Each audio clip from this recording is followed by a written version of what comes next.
minha gente, sou Raíssa, estou chegando com mais um podcast do blog Softball Não, nessa noite chuvosa de sexta-feira. Apesar de tudo, nós temos 28 graus aqui em Natal, com sensação térmica de 30 graus. Acho que essa sensação tá meio deturpada, não chegamos a 30 não. Tá quente, mas não tá tanto, né? Tá chovendo muito. Nós estamos ainda aí com um alerta amarelo que segue, de chuva intensa, que segue até sábado às 9 da manhã. Esse alerta quer dizer que a gente pode ter de 20 a 30 milímetros por hora de chuva ou um total de 50 milímetros por dia. Eu acho que já ultrapassamos essa cota aí no dia de hoje. Eu acho, não tenho certeza. Além disso, também ventos intensos na casa aí dos 40 a 60 quilômetros por hora, as rajadas, né? Então, a gente fica um pouco mais alerta, especialmente à noite, em relação ao clima de Natal. Bom, chegando então com esse tema novo choque, não poderia deixar de passar pelas coisas que aconteceram nesta semana nesse país, né? E já cheguei até a escrever a respeito disso no blog, né? Um texto chamado A Normalização, mas eu precisava falar a respeito disso também, porque escrever, a gente escreve, às vezes até passa um pouco mais. Conversando, de repente, a gente passa o choque que é mesmo.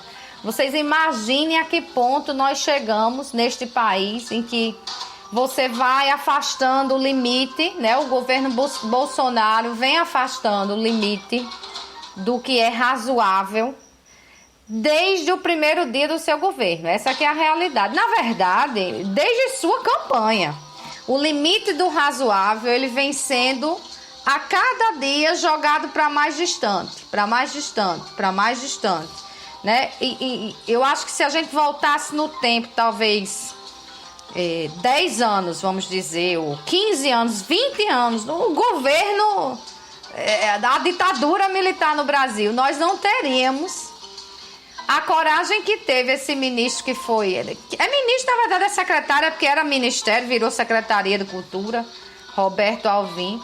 A coragem, eu acho que nós não teremos a coragem de um ditador militar de postar um vídeo em que a gente tem uma clara apologia aos ideais nazistas. Nós não teríamos. Eu sou capaz de fazer essa aposta. Voltando no tempo, nós não teríamos isso antes da nossa Constituição, imagine após, né? Então, chega a ser assustador que num espaço de 1 ano e poucos dias, né? E talvez mais de 1 ano se a gente for botar desde a época da campanha da eleição, que o conceito de normalidade dentro de um governo federal brasileiro, ele tenha chegado a esse patamar de um ministro, um secretário, um nomeado diretamente pelo presidente da República, fazer um vídeo que tem sonoplastia, né? Sonoplastia nazista, que tem cenário nazista, que tem impostação de voz nazista, tem palavras nazistas, um discurso nazista defendendo os ideais nazistas. Realmente é assustador. E nós não podemos, de forma alguma, normalizar isso. Achar que, como eu já vi gente dizendo, não, é porque ele não bate bem na cabeça. Não, ele sabe exatamente o que ele fez. A primeira coisa que ele disse não foi uma coincidência retórica. Não existe coincidência retórica. Existe um plágio ou existe uma admiração. No caso, existem os dois, plágio e admiração. O vídeo não foi ao vivo. O vídeo foi um vídeo gravado. Um vídeo produzido. Cada detalhe daquele vídeo que chega a arrepiar. Eu não cheguei. Quando eu vi o vídeo a primeira vez, eu vi, eu não ouvi. Só de olhar a imagem eu já fiquei arrepiada. Eu não acreditei no que eu estava vendo. Achei que era uma brincadeira, alguma coisa do gênero. E brincadeira de muito mau gosto, diga-se de passagem, né? Mas quando você começa a ouvir, gente, olha, para quem estudou essas coisas e entende o perigo disso, olha, dá uma reviravolta assim no estômago, por dentro. Você não acredita que em pleno século XXI, numa democracia, nós estamos vendo uma apologia desgraçada a um regime nefasto, uma ideologia nefasta, como foi a do nazismo. E a gente vem acompanhando, eu já disse lá no texto também no blog, não vou tomar muito tempo aqui com isso, que essas coisas elas não caem de paraquedas não, elas vêm sendo feitas aos poucos. A gente, como eu digo, o limite ele vai sendo empurrado diariamente, um pouquinho aqui, um pouquinho ali. Vocês já imaginaram um presidente, quem quer que fosse neste país, conversar, por exemplo, com um jornalista dizendo, cala a boca? Você está perguntando da tua mãe? Nós não vimos isso nem na época do autoritário Fernando Collor. Nem Collor tinha isso. Não vimos isso nem na personalidade tida como autoritária de Dilma. Nunca mandou um jornalista calar a boca. Não vimos, acho que nem governo militar se chegava a esse ponto. Mandava prender depois nas escondidas. Mandava torturar o diabo a quatro. Mas ter uma coletiva chegar assim e dizer, cala a boca. Quem vai falar agora sou eu. Você está falando de quem? Da sua mãe? Nunca, né? Então, é até, se não fosse só a questão de educação, tem a questão da liturgia do cargo, não, mas é o autoritarismo que é latente neste governo. E foi a respeito disso que tanto eu fiz alerta durante a eleição, para quem eu pude. Não sou fã do PT, muito pelo contrário, nas eleições acho que eu só dei um único voto a Lula, todos os outros eu votei contra, né? Mas uma coisa é você enxergar que naquelas outras opções, para mim o PT não era a melhor opção. Mas uma outra é você ter civilização e barbárie para escolher de opções. E ali já estava muito claro na campanha para onde a gente estava se encaminhando. Então hoje a gente viu esse secretário cair, mas fica o alerta e fica o choque. Horas antes o presidente estava fazendo uma live lá, que ele gosta tanto de falar direto, que olha, tudo isso, minha gente, toda ideologia, ela tem consciência da propaganda, do caráter fundamental da propaganda. Só para eu dizer a vocês, me lembro até de um trabalho ainda de escola, que eu apresentei, acho que no segundo ano do segundo grau. Me lembro que eu consegui achar uns registros de fotografias de Hitler com criança e flores.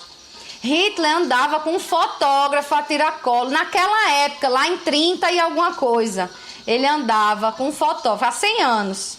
Porque ele tinha noção do poder da propaganda, da imagem, né?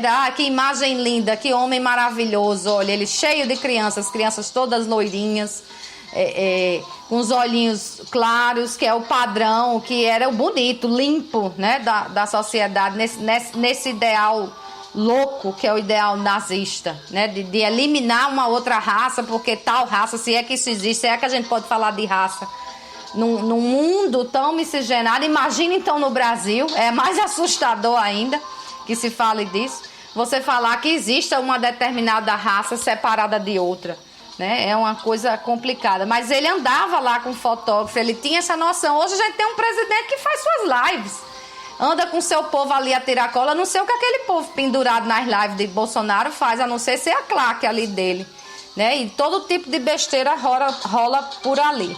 Então, em nome de um combate a um inimigo, que inicialmente era a corrupção, depois virou o comunismo, que nem existe mais, os poucos regimes comunistas que estão por aí só se mantém pela força, porque o povo mesmo não escolhe mais não, né? Mas esses inimigos imaginários, pode ver que eles vão aumentando a cada dia, né? Vai se criando um novo inimigo para manter esse estado de tensão eterna e esse ódio eterno, que agora só se fala em ódio, só se fala em eliminar, apagar tudo, fazer de novo, né? Um discurso muito virulento, né? Que a gente tem que ter muito cuidado para não se deixar levar por ele.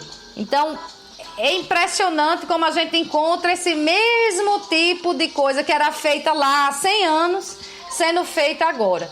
E aí o que eu digo, horas antes que eu estava falando, terminei interrompendo, Bolsonaro estava numa live elogiando esse secretário e esse prêmio que ele estava criando, baseado em ideais nazistas, e o secretário só caiu pela repercussão que teve no mundo.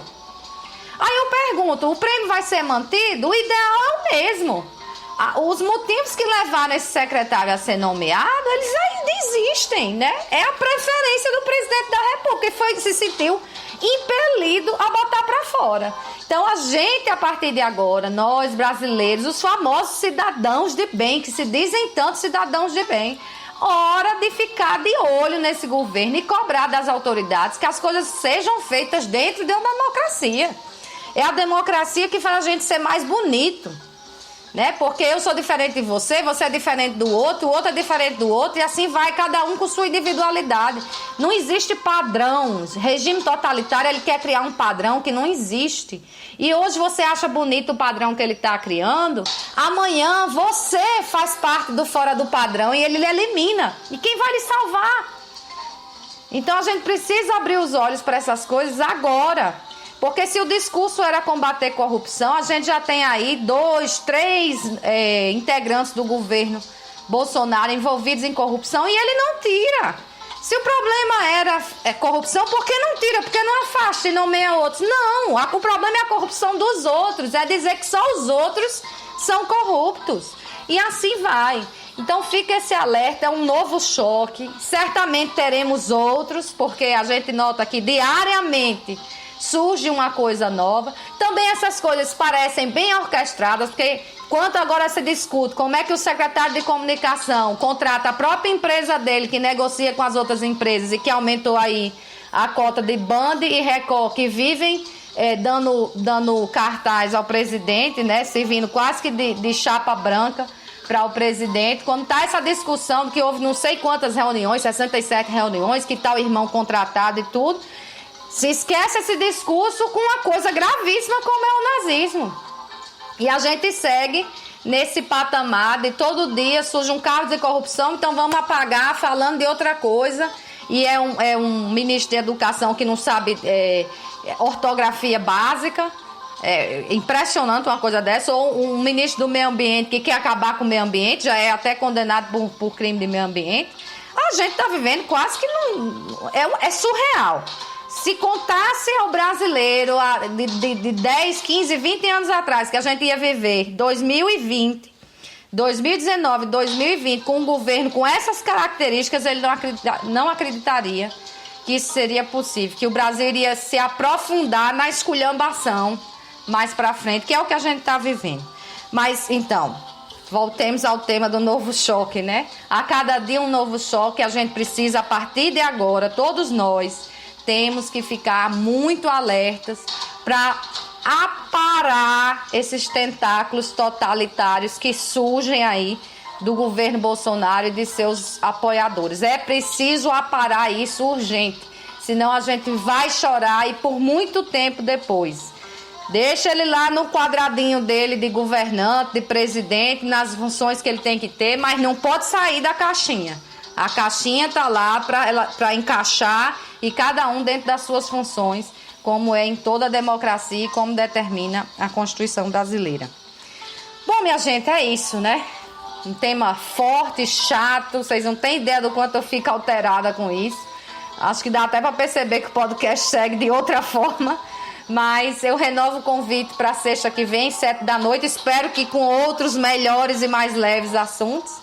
E domingo agora, 10 da manhã, sobre futebol, tem muita coisa também, tirando o juízo no futebol. Vamos falar tudo, então, nesse domingo de manhã. Um bom fim de semana para todo mundo e até lá.